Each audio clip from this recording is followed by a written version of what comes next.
Lost in the shadows of who she used to be. Does mom have a name? Hey guys, welcome back to our second podcast, our second episode.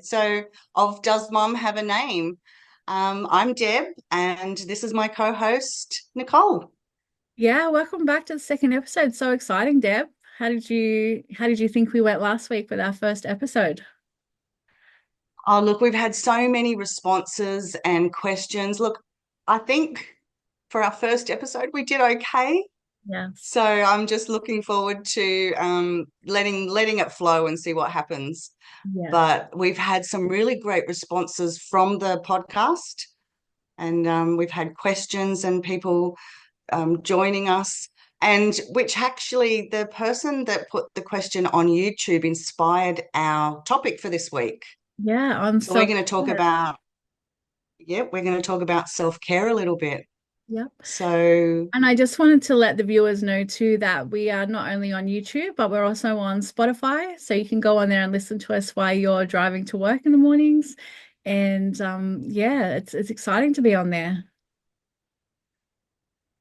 I have to tell you, it's really funny because when we were listening back to the podcast to see how it was going for our first one so we could learn and listen, I actually took a bath and I thought I'm going to put it in the background and have a bath.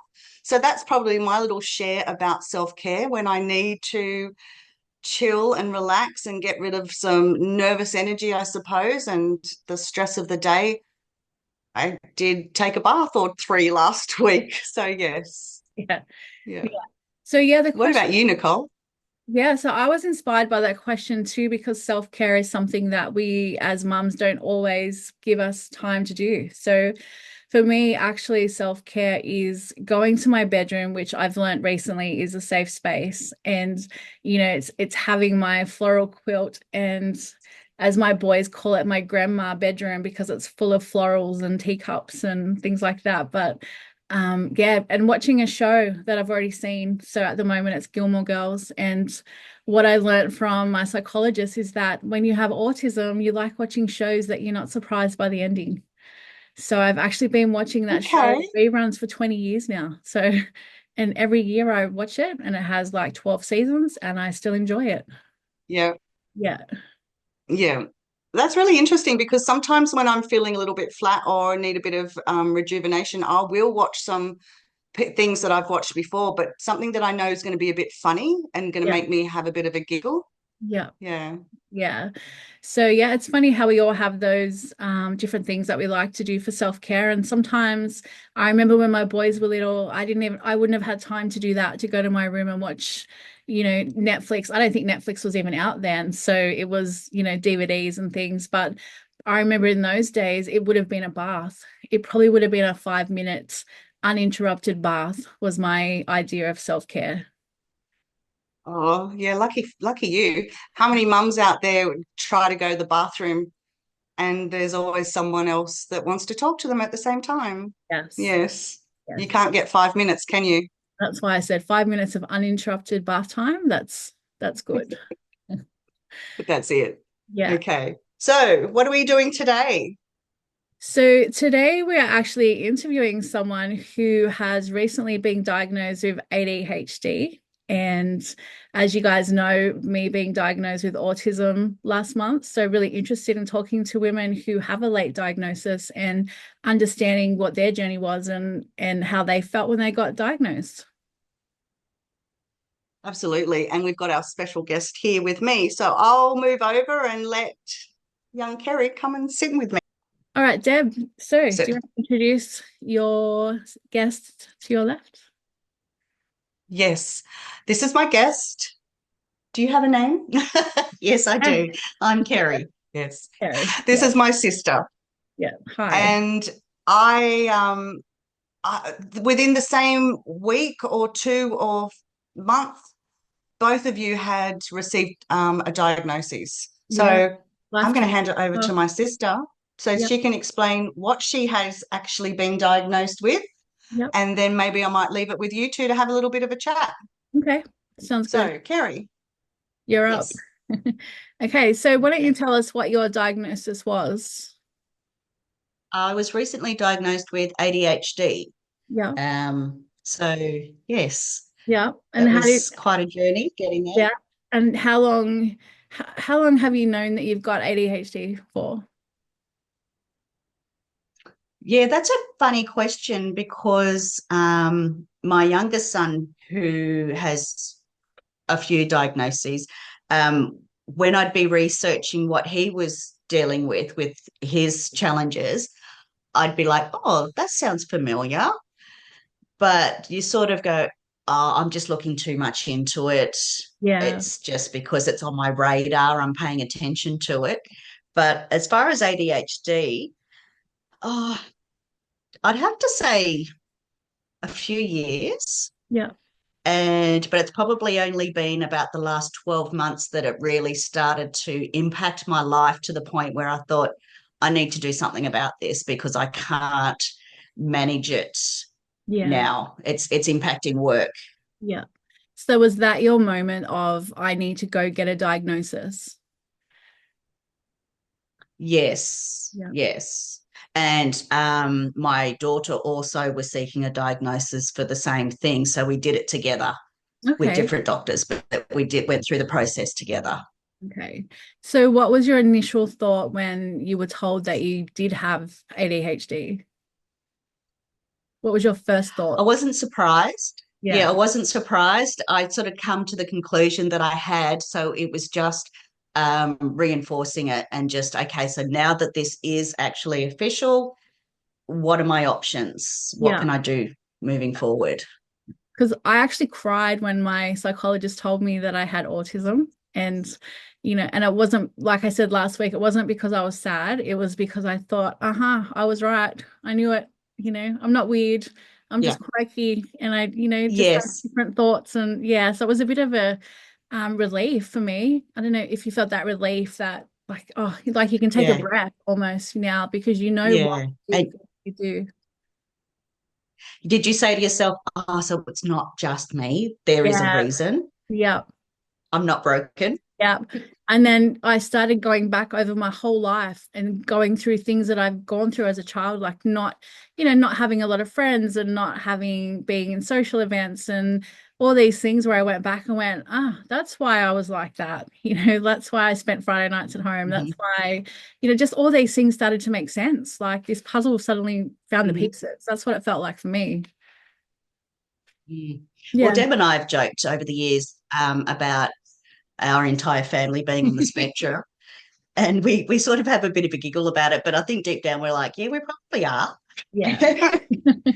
And we sort of that's just normal for us. Yeah. So with my son being diagnosed with level 2 autism and looking at his behavior as he's grown up and going, oh, I remember when XYZ, I used to have this kind of thing happening when I was a kid, Yeah. and like all these behaviors that I couldn't understand, but uh, we're just having a conversation about being raised by baby boomers. You just get up and get on with life, Yeah. and you just learn to navigate it.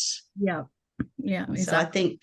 I think my childhood personally would be very different had we had what we've got now in support and awareness Yeah, and back that's something then. that we talked about last week is that, I think grief is Yeah. part of the diagnosis too, because you don't, we didn't get that therapy and that early intervention that our kids are getting. So where would we be today if we had that? Yeah. Absolutely. Do you feel the same way? Absolutely. Especially when it comes to education, it's really impacted my education because going to a selective high school, I knew that I was intelligent, but really struggled with um, maintaining that staying power to see a course through. So I can't even remember how many courses I've started and then just get burnt out. Yeah. And then life gets in the way, and it's just sort of like you get like it's like an avalanche of everything, and then the easiest thing is just to offload, and the first thing to go is education because you're trying to cope with life. Yeah. So yeah, there's a few courses that I think, oh, I really wish I'd seen that through, and Yeah. where would I be now 20 years after graduating from any particular course? Yeah. So what about now that you've got a diagnosis, you know what your strengths and weaknesses are based around that diagnosis? Do you think you could go back and do those courses now that you put off when you were younger? I think I could, but I think my life looks different now. Yeah. I mean, I've been studying on and off for a while, and the last time I studied something at TAFE was back in 2018, I think it was. And there are courses that I'm interested in doing now, but I I think I have a thing where I find something that inspires me and I get very lit up, but then it's like, okay, well, let's see how long this light lasts before I commit to it, because I call it the shiny object syndrome, where I'll go, oh, something shiny. And it really gets me excited. And so I know myself enough to go, okay, let's see how shiny that object is in a few months' time to see if it's still got that same appeal. Yeah, yeah. In our So, house, that's called yeah, hyperfixation. We all have these hyperfixations and we're all excited about it and we're all like gung ho and want to do it. And then, like you said, you get to the stage where you're like, oh, it's not so exciting anymore. What's the that's next right. thing that Yeah, we can move on to? So, that's okay, right. so how have the people closest to you reacted to your diagnosis? I remember talking to mum going through this process, and mum being the ever Optimist? well, yeah, it's sort of like the voice of reason. Voice of Yeah. reason? Are you sure? So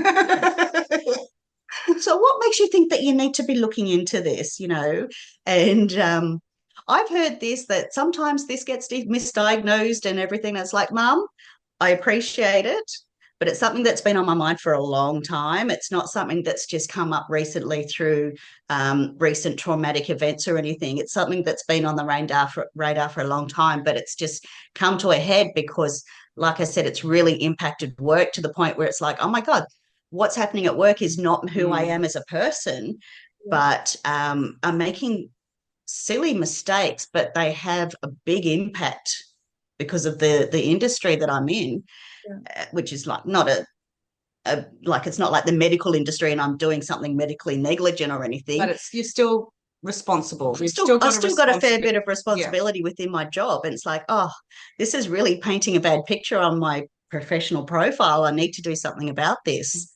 Yeah. So being diagnosed, do you think it's changed your identity in any way? Yes. Yeah. I will tell you that we're actually celebrating birthday this weekend. Yeah. Birthdays. We've got 2 birthdays, and we're actually at my mum's house, our mum's house. Yeah. So we're very grateful for that, to do this podcast, Mum. Thank you. But Kerrie, can I speak? Oh, it depends on what you're going to say. Don't worry, It we can can be edit it out edited. later if you don't want to. You've just recently started medication, Yes. and Kerrie had a bad habit of being late for everything. Oh, my time management was just shocking. And it didn't matter what strategies I put into place. I would have endless alarms. I would say to the kids, okay, this is the time we need to leave the house to get to XYZ at a certain time. And we were notoriously half an hour late. So then the kids would joke that everyone would make arrangements for us to turn up a certain time, but they would tell us half an hour earlier. Yeah. So, yeah. But I've met up with Kerrie again once yesterday with a social event, and then today. And I had to joke with her today. I said, you're just showing off now, because she's turned up early to both events before anyone else. I said, you're just showing off now. So on the way down, because we're not local, it's over an hour's drive here. And on the way down, I actually had to do a quick job on the way through. And I said to the kids, right, we need to be here for 1 o'clock. So to get there for 1 o'clock, we need to leave the house at 11. So that will give us time to do what we need to do and we'll still be on time. And I looked at my watch and went, oh, look, it's 11:05. Look, we're within normal. And then, of course, it was my daughter that was dragging the chain a bit. So we left at 11:10. But we turned up and we were like, where's everybody's cars? Because we're always the last to arrive and we couldn't recognize anybody's cars. And then we're parking, and I looked at the clock and I thought, oh, we're late, because it said 12:39. And for some reason I had in my head that we were meeting at 12:30. And I went, late, meeting until 1 o'clock. God, we're early. Oh, Mum's prepared. So And then you turned up and I was wondering what you were going to say. do you Yeah, feel 'Cause like I'm never your on time. do you feel like your diagnosis has changed your relationships with anybody? Oh, yeah. Might be a bit early for that. Um, I guess I think it would, especially with my daughter, because for a while she was saying that she thought she had it, and I was like, no, no, no, no, because my version and understanding of ADHD was my son bouncing off the walls and jumping on the furniture and sitting in twisted positions and getting fidgety and that kind of thing. That was my understanding, and not really seeing how it would manifest differently in perhaps other genders or just different ranges within the diagnosis itself. So I brushed it off a lot, and I would sort of get a bit cranky because I knew she was capable of doing something but wouldn't be doing it. I'd be like, come on, I know you can do this. I know you can achieve this. And sort of, but then beat myself up not being capable of doing things as well. So it was a double-edged sword, sort of seeing that deficit in her and seeing it in myself. But I'd beat myself up, but then I'd sort of like, I know you can do better. But I think having that better understanding where it's like, yeah, I know this is challenging, so let's work around it, a little bit more relaxed about it. Yeah, so you give yourself a little bit more grace now because you know that there are reasons for your behaviors and why you're doing certain things. And, you know, I think we've all got to give Yeah. ourselves a bit of grace around those things. yeah. And I think it touches on the topic this week as well as of self-care. I'm listening to Kerri, and she's supporting her daughter and encouraging her daughter, but she's speeding herself up in the same time. Mm, You know, how often do we do that as mums? mm, Exactly. Exactly. It's yeah. even like when I got diagnosed and someone said to me, oh, don't tell your work that you're autistic. And I said, why not? And they said, because they may look at you differently.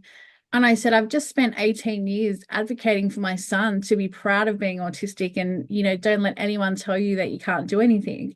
And here I am getting the advice, don't tell someone who you are because it may be a disadvantage, you know. So Mm, like, no, like you have to, Interesting. yeah, be proud of who you are yeah. and yep, and what your journey is. And so I proudly put it everywhere that I have autism. I'm not ashamed of it. And, you know, as I tell my boys, don't be ashamed of it because as Deb said, it's sometimes a Mm, blessing, you know, to get It these does. diagnoses. Yeah. So what advice would you give to other women who are seeking out a diagnosis?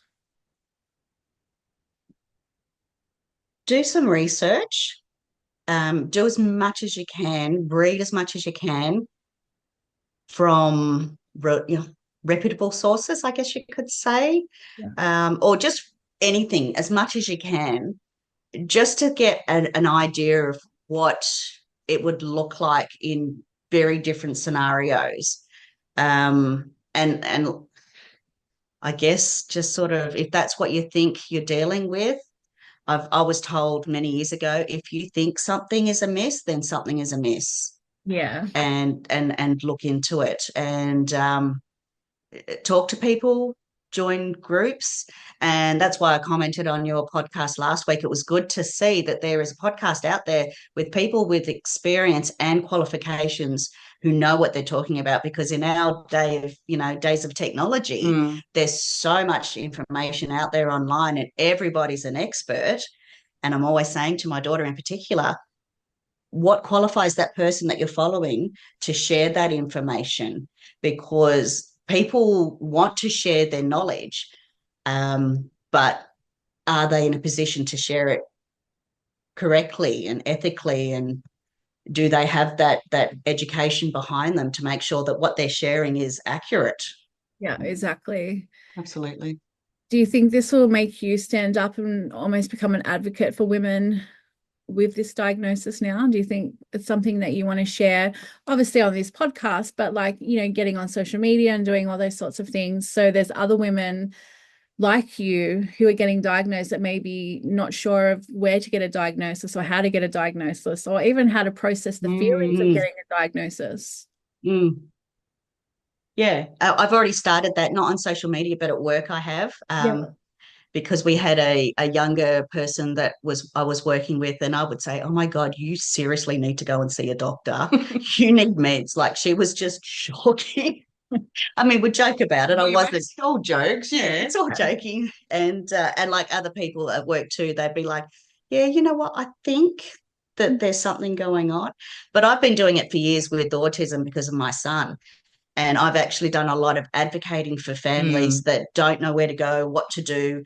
They would ring me up and they would say, my child's been rejected from this service or that service. And I'd be like, all righty, here we go. Yeah. Pull up my pants and say, this is what you need to say. This is what you need to quote. This is the information you need. And I would speak to other organisations on their behalf, because I just got so many people saying to me, I don't know where to go and what to do. And as a mum of an autistic child, there's no handbook as to where to go in Australia to get the support and the assistance that you need. You literally have to work it out for yourself. I spent hours with my son at daycare. That's when things really started to become quite obvious. And I would have meeting after meeting with the director saying, okay, let's try this strategy. Let's try this support. And I had no idea what I was dealing with. This was before he was diagnosed with autism. And so we'd come up with strategies to help him go through transitional changes and that kind of thing. And then the next day there would be a drama. And I'd be like, so did you implement what we discussed? Oh, no. But for like the 3 years that he was there, not a single person, not a single educator said to me, hey, his behaviour's outside normal parameters. I think you need to explore it. And I think childcare professionals should be across that. Yeah. That's not a bad point, actually, because they are involved so heavily in that area that, that would be those normal and developmental then we've phases. probably got people listening that go, I do. And you know what? Hats off. That's fantastic. So I spent years, I didn't even know where to go. I didn't, we went from professional to professional. I didn't know about healthcare plans. I didn't know which professionals to see. And so I was out of pocket hundreds of dollars to start with. And then being on the NDIS waiting list for 3 years because it wasn't in our area yet. And then getting the phone call saying, are you still interested? And I just burst into tears and just said, God, yes, I'm so still interested. I'm drowning here. Yeah. And like, I'm still drowning, but at least I've got a voice. Yeah. And can speak up more. And I got a bit of a reputation with my kids and my friends that I get a little bit on my high horse because I know what to say in some situations. And you hit a brick wall with professionals sometimes, and I'll say, all right, you need to say this. This is the trigger word. This is what's going to open the doors for you. And because there's a lot of resistance sometimes because you're just a number. Unfortunately. Yeah. And like sorry to interrupt. Right. I've even heard of psychologists that specialize in support for autism and ADHD, that they will routinely say no so many times before they will say yes, because they want to see how persistent the parents are, because there's this rush from parents. Oh, that's been covered by NDIS. We'll get some money. Let's get that diagnosis. Yeah. So people that need the support have also got to deal with other people that are trying to get it that don't need it. So that's why the process is the way it is potentially. Yeah. And so many times I hear people saying, oh, I went to this and tried to get some help and I got told no. So they give up. Yeah. Yeah. I've heard that. I've seen that. It's wearing because we're exhausted. Yeah.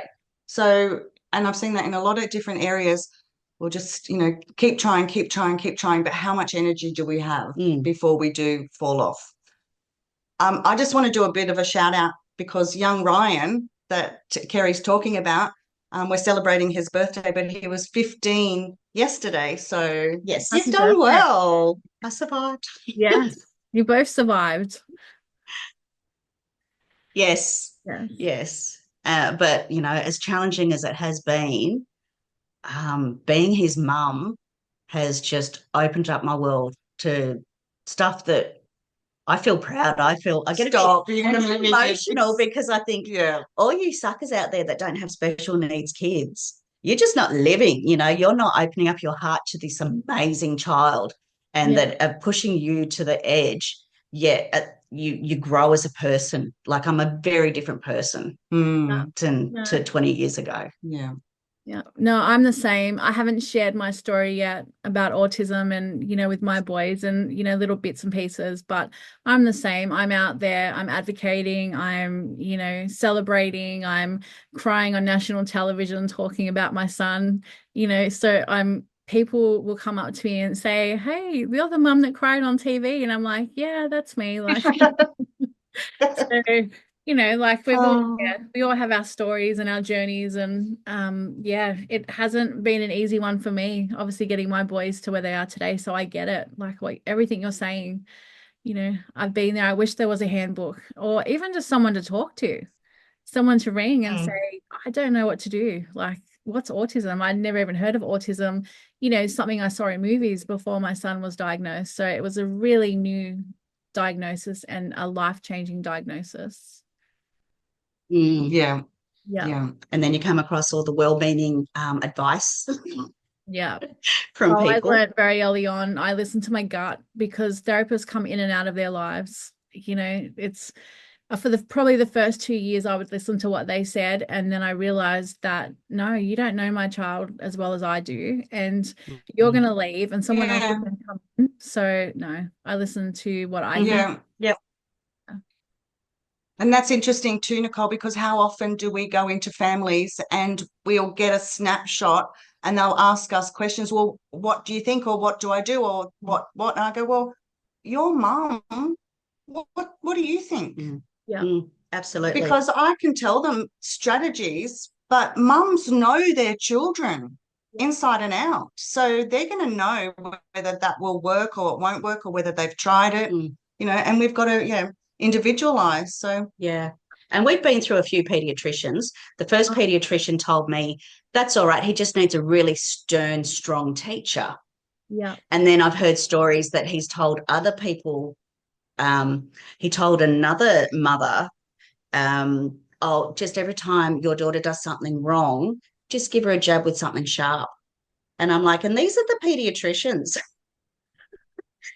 And then I had another pediatrician where I changed Ryan's diet and modified things and added some supplements. And he was really starting to improve in certain areas. And she made a joke and said, "Oh, you better leave my office soon before I undiagnose him." Ha, ha, ha. And I was floored. I was like, I mean, it's got nothing to do with what I'm doing to help you you. can't undo the diagnosis. You can just manage his diagnosis. Exactly. Love for you to undiagnose him, but do you want to spend a day in my house? Yeah. So we found a really wonderful pediatrician. He was recommended by a lot of good friends, and we've been seeing him for several years. And whenever I have a concern, I'll do my homework first and say, is it worth looking into this? Because I've done some reading and I found this, that, and the other. And you expect that resistance where they go, so why do you think that? But he will just immediately turn around and go, okay, well, here's the paperwork to do this test and that test. And then we'll get the results and he'll say, oh, you were right. So he's always saying to me, you're the expert. Yeah. You're your son's expert. Yeah. You know him.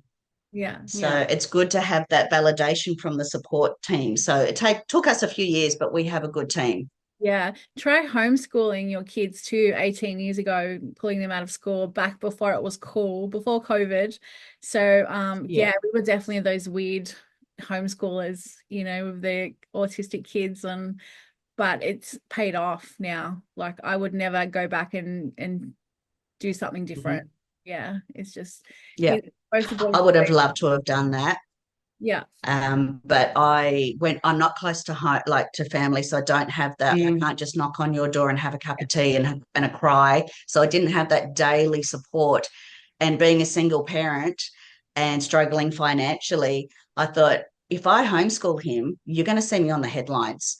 I'm going to kill him, because I can't do it 24/7. Yeah. Support. You need a team around you. Yeah. I think we all do, with anything. Yeah. So I was just going to say, with his learning with school, we've gone through years where he's only attended school 1 hour a day. Mm. So I've essentially done a lot of homeschooling. Yeah. Yeah. We've just gone back to full time now this past week. So fingers Yeah. crossed. Fingers crossed. And we've Yeah. gone to that many schools. She's Okay. So knowing that Deb and I both do behavior support and obsessed about data collection and, you know, patterns of behavior, what have you noticed since being diagnosed about your own patterns of behavior? Oh, geez, that's a big question. We started. Things that I did, like certain behaviors that I do or I did as a child, it all just seems to just come back to the ADHD and potentially autism as well. Yeah. So it's funny because it's like, okay, that falls under the umbrella of ADHD, but it's still me. Yeah. And how do I create strategies to manage that, even though I think it's completely normal? Everybody thinks this way. So Yeah. I'm struggling with, oh, so you don't experience that? Okay, all right. Okay. So you don't have really poor time management and just struggle to do it. Okay. I wish I had that freedom not to have to worry about planning all the time. Yeah. yeah. So what about Deb? You have your mum on the other side of you there. Would love to know how she felt about the diagnosis. Okay, let's just have a little bit of a pause and I'll bring mum in. How did you feel when she finally received the diagnosis? Well, as she said earlier, I was asking all these questions and I didn't see it because, like her, I thought ADHD was like jumping off the walls and Yeah. not being able to, you know, cope with anything, and totally different to what I found out since. And I couldn't understand that she had felt that there was something wrong when she was younger. Mm. Because there was no signs. I didn't see any signs. But as she said to me, girls know how to mask. Very much so. And that's exactly what she must have been doing, because I did not pick up anything. And I thought I knew my daughters. Well, Yeah. you do, mum. It's not that you don't know, but you were our inspiration too. It was really only the three of us growing up. Mum was a single mum with two daughters. So this was our world, you know, and you did everything that you could for us as a busy mum, and we'll get to that as well, by yourself. So yeah, You wouldn't have known. Like, no, that's right. And as a mum with special needs kids, it's different now because I've got more information available to me, but you wouldn't have had that information. No. Oh. And as a parent who's really plugged into your children, you treat your children how they need to be treated. You accommodate for what your child needs, and you don't think, oh, because you're being difficult or because of X, Y, Z, there must be something wrong with you. Yeah. There's nothing wrong with your children. No. Yeah. No. No, It's just exactly. how you manage it. And I think you did that quite intuitively. Yes. Yes. I think so. I Yeah. think so. And I think on the flip side also, because you didn't have so much information, you pushed us through some barriers that perhaps we may not have been able to break through because of your work ethic and like we were joking, being a baby boomer and raising up children. We were raised by baby boomers. We were taught you just get up and get on with it. So that was developing our skill set. Yeah. I'd like to think that I brought up strong, capable women. Well, you did. And as Clearly see yeah. that. You did a good job. as thank you. Because as Kerrie said, I didn't know that there was anything wrong, and being just the three of us and working full time and looking after them and trying to do the best for them, we just did things. We just got on with things. And But you'll probably spend the next few weeks or months looking back at my behavior as a child, because I have, and you might go, oh, because I've got very strong memories of you doing everything in your power to get me to do chores after school. And like, I would call you at work saying, I'm home from school, and you might just prompt me to do X, Y, Z, and you would do charts and you would do lists, and you would come home and nothing had been done and you would lose it. And it's still, we'd rinse and repeat the next day. It would be the same scenario. So I just thought that was kids in general. yeah, whereas that was my executive function deficits, that I just couldn't do it. I didn't want to get in trouble. No, I didn't want to get yelled at. no. I mean, both of us were rat bags, but we didn't do it on purpose. No. You can look at me now. Someone might have done it on purpose. So looking at self-care, what would be some examples that you ladies would give to others for self-care? What's your idea of self-care? Well, before we go into that, I want to tell you a little, it's still on track with self-care, but I want to give you a little story, because we have differentiated the differences between mum bringing up us and us bringing up our kids. But I was saying, we talk about this, that we had schedules, like on a Saturday or a Sunday, we would watch movies, the black and white movies or Elvis Presley movies. And mum would turn around and go, I think we'll put a movie on, or I think we'll watch a movie. It's Sunday afternoon. And we turn around and she'd be asleep on the lounge. Yeah. She must have been exhausted. Like, I've only thought about that as an adult myself, not as, I wouldn't have thought about that as a child. But yeah, she must have just been absolutely exhausted. So I think just taking those little breaks or little things for yourself when you can is key. And I remember Saturday morning was your cleaning the house time and was your restorative time. Yep, that's true. Yeah. And I remember waking up to the vacuum cleaner going, oh, it's Saturday morning. Yeah. Because I knew exactly what you were doing.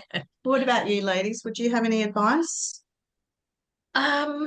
Well, we sort of have touched on this today, just talking in general, and being a baby boomer, I find self-care, you sort of think about, oh, I'll just sit and I'll relax and whatever. But then I don't know if this is true of other baby boomers, but then you feel guilty. Mm-hmm. You feel guilty that you're not doing something. Yeah. Because that's how we were brought up. It was like you just got on with life and you just went through whatever you went through and just picked yourself up, dusted yourself off, and started again, basically, and you just kept going. Yeah, So even now, baby boomer thing, I think it could be classed as women in general. I think a lot of women are brought up it to probably dust is. ourselves off and just get on with it. Yeah. Yeah. Because you do feel guilty when you're taking some downtime, or I do. And yeah, mum's a shocker. She does feel really guilty. It's like, Mum, rest. It's okay. Yeah. But I find one of the things that, and I did it yesterday, is because I had to go down to Sydney and back, and I had some lunch, turned on the telly, and I watched a movie. And I find that watching things like you said before, Nicole, about looking at things that you've seen before, therapeutic in a way, in the sense of you can tune out. Yeah. Yeah. Because you've seen it, so you know what's going on, but you've got that security of in the background. Yeah. And our brains have And a chance to relax as well, because they're not waiting for that. When you're watching something we haven't seen before, our brain's actually like heightened and it's watching that show. But to watch something we've already seen, the brain doesn't have to do that. So we can sit there and relax and just chill out. That's a brilliant strategy. Yeah. My counsellor, because I've discussed with my counsellor about watching things like that, and I'm a bit of a Neighbours addict. Okay. And so I was discussing that with it's like, I'm an intelligent woman. I don't need to watch soapy trash, that kind of thing. But before I got a smart TV, it was like 6:30, everyone quiet, shh, Neighbours is on. And I would say to the kids, unless the house is on fire or you've broken a leg or there's blood, zip it, it's Neighbours time. And I would discuss that with my counsellor, and she said, with your life, you've got so much stuff going on, you need something brain numbing so you can turn off, Mm. basically switch off. So that's it. That's what's going on. Yeah, you have Yeah. to. Like, my boys make fun of me because I watch Hallmark movies. And it's my thing. From June, it's Hallmark Christmas movies all the way to Christmas, and then it's Hallmark, romance. But one day I said to them, like, you guys don't understand, in our jobs, it's the darkest, it's the emotional draining, it's such a hard job. And Deb, like, some days we get home and we don't even have the energy just to function for that day. And so I'll put a Hallmark movie on because it's a happy ending. It's going to be a good story. They always fall in love. And as my boys say, they always kiss in the snow at the end. So it's the perfect movie to watch when you want to chill, so that's my when I need to bring myself down. I was going to say before that the best things that I find I can choose or can get some downtime is romantic comedies. Yeah. And I love all those Christmas movies. Yeah. And they're even on now on Foxtel still. Yeah. So every now and then I'll flick one on, and you know what's going to happen. You know that it's going to go through this turbulent evening, but it's going to be okay in the end. Yeah. I love that. Yeah. It's a formula. And having worked in that area years ago, you know the formulas and you know what to expect. And it's good you can just tune out. Yeah. Yeah. And enjoy it, but tune out at the same time. I didn't know that it was actually an autistic and ADHD trait to want to seek out things that we've already seen before. I thought it was just me watching things that I liked, but it turns out it's actually a thing that we do. So, but whatever works, I say, like, whatever gets us relaxed. Just bring down, it could be for anyone, but I think we're honing in what makes us feel comfortable. Yeah. Really. So it doesn't matter what diagnoses or what's going on for any of us, managing it is what feels good for us. Exactly. And that would feel good for you. For me, it's not. I'm not a TV person. No. But just to being able to sit on my little balcony and probably do those senses, like what can I hear, what can I see, to really bring me, because I live in we all do live in a beautiful green area, and so there's lots of trees, lots of birds, there's trains, there's the hospital, there's ambulances, there's sirens, and when I can just sort of break those down into my senses, I actually start to calm down. So that's my little bit of a self-care space. Yeah. And having the occasional bath with all of those lovely smelly things is a good thing too. Yeah. See, I can't do that. I can't do baths. I can't do a bubble bath. I love the idea. Nice bubbles, maybe a glass of wine, some soft music. And I can only tolerate about 5 minutes, and then it's like, oh, I'm bored. Yeah. Oh, really? I can't relax. I have a bath every day, and I have done my whole life. And I didn't realize it was my body's way of actually separating the day to night. So as soon as I come home, I have to get changed, have a bath, put my pajamas on. I don't understand people who can come home and leave their work clothes on all night and sit there and watch TV and all that. For me, I need the separation between the daytime and the nighttime, or, the outside and the inside world kind of thing. Another strategy. Yeah. Yeah. So I have baths every day. If I don't have a bath, I'll get up first thing in the morning and have a bath, because I didn't follow. I guess that's my routine every day. So, if I don't do it, I check it off the day. Yeah. Yeah. I was going to say, there was a comment left on your last podcast, your first one last week. They were asking, how do you do self-care when you don't have the capacity to do it? That's a great question. And I was like, oh, Deb, I've got an answer for this, because I that resonates with me, because I'd be like, my counsellor's always saying, so what are you doing for self-care? And I'd be like,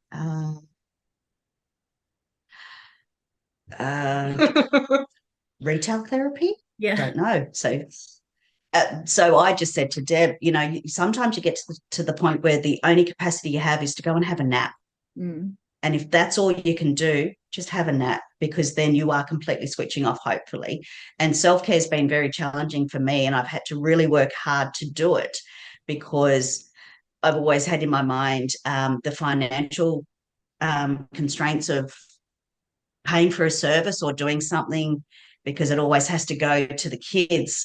But I've got to the point where it's like, okay, well, I'll go and see a hairdresser, which never used to do. I go to regular meditation, but I've had to work really hard on incorporating that.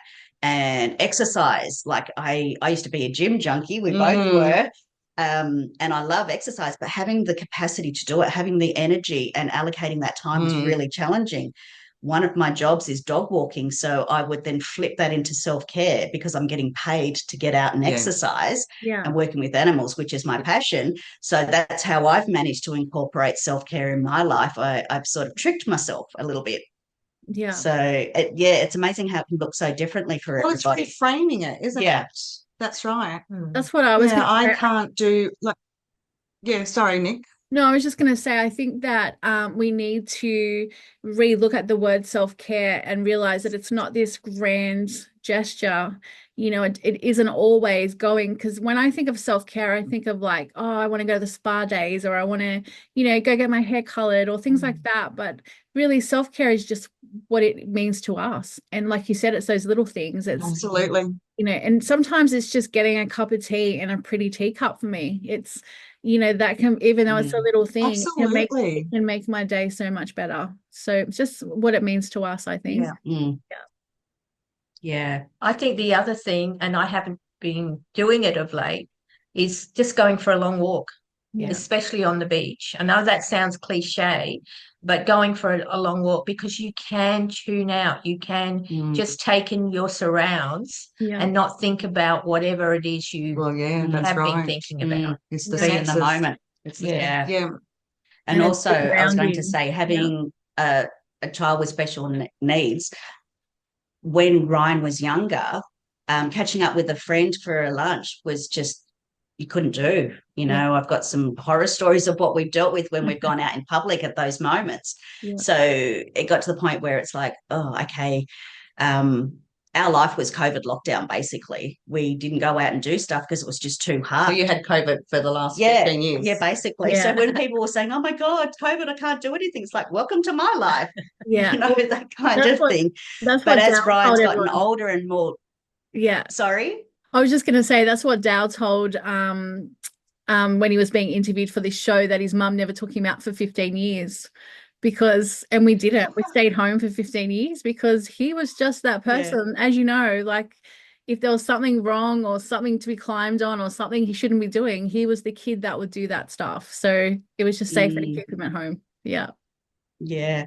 So at some of my self-care, it looks pretty mundane to most people, but now that Ryan's more independent and can spend time at home by himself, if I'm out running an errand or going to an appointment or something, I'll take my time coming home and I'll go and do the scenic route and go to the shopping centre and just do some window shopping, or I might go to a cafe and have a meal or something and really take my time before I get home, because I've got that freedom more now, and that's part of my self-care. And it's the car not wash. rushing. Yeah, the car wash is another one that used to be one of my self-cares. Just 5 minutes in a car wash, just no noise except the bubbles around me. When I was in the thick of it, when my boys were young, and probably the worst part of it, that's what all I did once a week. I went to the car wash and I just enjoyed that 5 minutes of bubbles. Like, so it's funny how we look back on the different seasons of our lives to see, in one stage we're only able to do a 5 minute car wash, or, it might be, a cup of tea or a walk. And then now we have more time in our lives where we can actually start, I guess, embracing more of that self-care. And that's the stage that I'm at now, where I'm actually having more time to be able to do those things. So it's I'm enjoying it, this stage. So it's really good. Yeah. I think we are all over that stage now, but other mums are still in it. So what I'm thinking, what helps me is those really small choices, like you said. I'll give you about 3 examples, but one would just be if I went to a cafe, instead of ordering a chai, I might look at the menu and go, oh, that juice looks nice. And instead of being robotic and just going, okay, I usually get a chai and then I've got to get on with my day and blah, blah, blah, I would take that 2 seconds to go, no, I'm going to get the juice, going to enjoy that because that's what I chose. Yeah. And then that can actually transfer to what do you wear and what does your home smell like? I'm a big aroma type person, so I've got to have something burning in my house all the time, because for me, senses, I'll walk in and I'll go, smells like daffodils or roses or, cinnamon or something like that. And that makes me feel nice. So they're just very small things. But I say it as if I do it all the time, but this has taken years to get to. Yep. And I would often send you a message in the evening, and you'd had turned your phone I would. the phone would be switched off, and I'd be like, oh my God, wish I had that self-care where I could just say, shut out the world. And I really admired that you would do that, but it's like, I really need to talk to you too. But Deb still does that. I send her a message and she'll have her messages are silent, and I'm like, nope. And I keep pressing the button. So, do you want to notify this person? Yes. And I keep pressing the button. So, whereas I can't do that. I have a lot of trouble. You can all still get through. Yeah. I still press the button. So, but yeah, I think that's the message too. You want to let other mums know is these things didn't happen overnight for us. It's taken years of practice and get where we are today. So I think I was going to touch on food for self-care as well, because we all know if we eat a good quality diet, we feel better. But when you're in the thick of it, you're like, oh, I just need a sugar fix. Yeah. And I just don't have the energy to cook dinner. And then you get takeaway, and it's that cycle. It's a cycle. And so I'd be like, right, I'm going shopping and I'm going to buy all the salad ingredients and I'm going to buy fresh meat and that kind of stuff, which was a good start. But then I'd throw out so much food because I still didn't have the capacity to cook. Yeah. So then I've developed over the years, okay, all right, I'm going to buy a packet salad, but at least I know it's going to get eaten, because all I need to do is open the bag. Yeah. And I don't have to cut anything, and I don't have to think and make that choice, because you get choice burnout, like that decision capacity diminishes. Absolutely. Where you just can't make a choice. And or then you don't want to. Or you don't want to. And so I'm not throwing out loads and loads of salad stuff. And so I've developed quick and easy, healthy recipes that I know is only going to take me 20 minutes to do, but it's a good balanced meal and the kids will eat it. And then I'll make bulk and then freeze it. So I just have to pull it out and defrost it. So these are really good ideas for when you are doing well, that you can actually fall back on when you're not doing well. Yeah. Because we're not going to be doing well all the time, and we're not going to be able to do these things. Like I said to you, I've had a couple of baths this last week, but if I'm really heightened or if things are really not good, I can't have a bath. I feel suffocated in a bath. So that won't help. But going out for a walk, getting rid of that nervous energy, or the energy that's trapped inside, and taking your shoes off and putting your feet on the grass.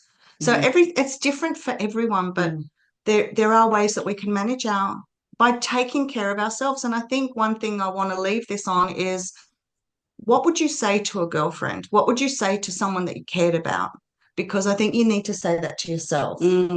Because you'll always offer beautiful advice to a friend, but you don't necessarily offer that advice to yourself. Yeah. And delegate. Yeah. I started delegating to the kids, and it's wonderful. It's so good, because I always thought that I had to do everything. And a few years back when I had the flu, like, I wasn't super sick and dying, but all I wanted to do was sleep and rest. But I had the kids to deal with. It's like, who's going to cook the dinner? Who's going to feed the cats? Who's going to clean the house? Who's going to do all this? And I came out the other side going, right, things are changing. You guys need to step up, because I can't do everything all of the time. And so since then, I've just given them more and more responsibility. And now they've sort of learned, okay, we'll do what mum says. And it's good. Like, I might have a night where I just need to go to bed early because I work strange hours, and I'll say, right, you're just cooking yourself dinners tonight, kids, and that's it. Or I'll say, oh, okay, I'm just going to go and walk a dog. When I come back, the kitchen needs to be clean, and don't kill each other. If I hear a word of arguing, then I'm going to bash your heads together. So make sure the kitchen's clean before I get home, and then you'll have a happy mum. And they do it now. And so remember, Ryan's the youngest and he's 15, so they're all capable. Yes. Yes, definitely.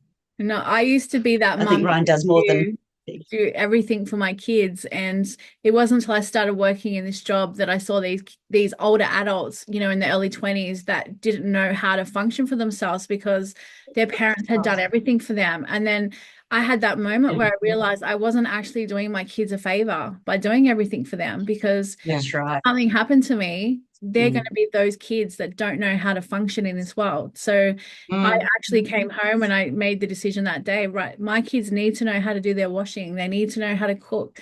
They need to know how to function without me. And I think only then have we done a good job as a parent that our kids can function without us. And it's not an easy, not a nice Absolutely. thing to think about, but it's the truth. Our kids need to function without Yeah. us. So not that they're happy Yeah. about it, but they're down there, they can do their own washing, they cook their own meals. So, it's taken a couple of years, but they're there, they're independent. And I think, it's something we all need to do with our kids. Definitely. And, you always get given that advice when your kids are young to start young. Yeah. But, if you're like me, you say, oh, no, I'll do everything. I'm the mum. Yeah. And then next thing you know, you've got to break them in, so to speak, and they're too old. And you think I should have started when they were young. Exactly. Yeah. We all do it differently. Yeah. Yeah. So I want to thank our guests for coming on today and sharing a little bit about their stories and how they do some self-care for themselves and what that means for them. And now this is our second one off to the editing, which is, I want to give a shout out to Trent, who is one of our dear friends and partners of someone, Nicole. And he's got a few days now of editing, but I just want to say thank you, Trent, for doing all that. And I've always admired Trent because he was in the same boat as us a few years ago, and now he's gone out on his own and he has an organization, a little business called I Support Adventures. Yeah. So I might hand that over to you, Nicole, just to give a little bit of information about that, because it's something that I truly love that he does. Yeah, so Trent was a support coordinator when Deb and I were doing behavior support. So he has that experience with NDIS. But yeah, he has gone out on his own. He's doing I Support Adventures, where he takes kids fishing, can take them, forward driving, basically boy adventures. He's taken kids gold panning, is where they love to go get dirty, and they often will go back to their parents' house exhausted and dirty. So the kids love it. And yeah, so he's working in the Campbelltown area if anyone's interested in going on those adventures with him. So definitely send us a message and we can pass it on to him. What's the age group, Nicole? He does all ages. He works with. Yeah, he does all ages. So he can go from I guess 10 to up, any ages. He's had men, he's had from 10 up. their 50s going fishing and Yeah. wanting to go camping for the weekend, and he's had kids as young as 10. So it's just anyone out there That's that wants that fantastic. adventure. Yeah, something that I get to do every day. So yeah. And that's a service that's really sought after in the arena, because there's a hole in that age bracket for teenage kids, and trying to find a service that will provide those kind of adventures and get them out stretching their wings a little bit. It's really hard to come across. So it's really good to see that there's something available. Yeah. Go Trent. Yeah. Yeah. So I'll definitely pass that on to him and get him to maybe come on and write. He may even come on the podcast one day and talk about what he does, and because he does help a lot of mums out there. A lot of the kids that he works with, they have single mums, so they're often calling him and looking for advice, and it helps that his partner's a behavior practitioner, so they're always like, what do we do and what strategies can we use for this situation? So it works out. Yeah. Awesome. Yeah. I'd love to have him on. Yeah, we'll definitely have him on. Okay. All right. So I just wanted to say that self-care looks different for everybody. And I hope that you guys have listened to our podcast today and, taken something that we've said, and hopefully it resonates with you. And, if you have any questions, you can send them through. You can go to YouTube and make sure you like and subscribe on YouTube so we can see that you're here and that you're watching and that you're following us. Like I said, you can go to Spotify, listen to us while you're driving to work. And also we're on TikTok, so you can send your questions through to TikTok. Deb and I will be doing a live on TikTok soon, and I just have to get her to check her schedule for that. And Agree. she's not excited for TikTok live, but we'll get there. So We social will get media, there. yeah, We've gotten this far. that's right. So send your questions through, because we'll be able to get on there and answer the questions in real time. And it can be about behavior support, or even if you have a topic that you want us to talk about, just send it through. And yeah, if you want to come on the podcast and be a guest, we'd love to have you on. Yeah, Yeah. absolutely. And if you know of anyone that this could benefit them in, just please share. We're on Facebook as well. So, well, that's where we are mostly. So just share that. And yeah, I just want to say thank you for our lovely guests. Thank you to our And thank guests. you, Nicole and Kerry, for sharing your stories. And thank you, Mum. Pleasure. And Deb and I will see So you we'll see you next time. See you next week. Okay. Yes. See you next week, guys. Bye.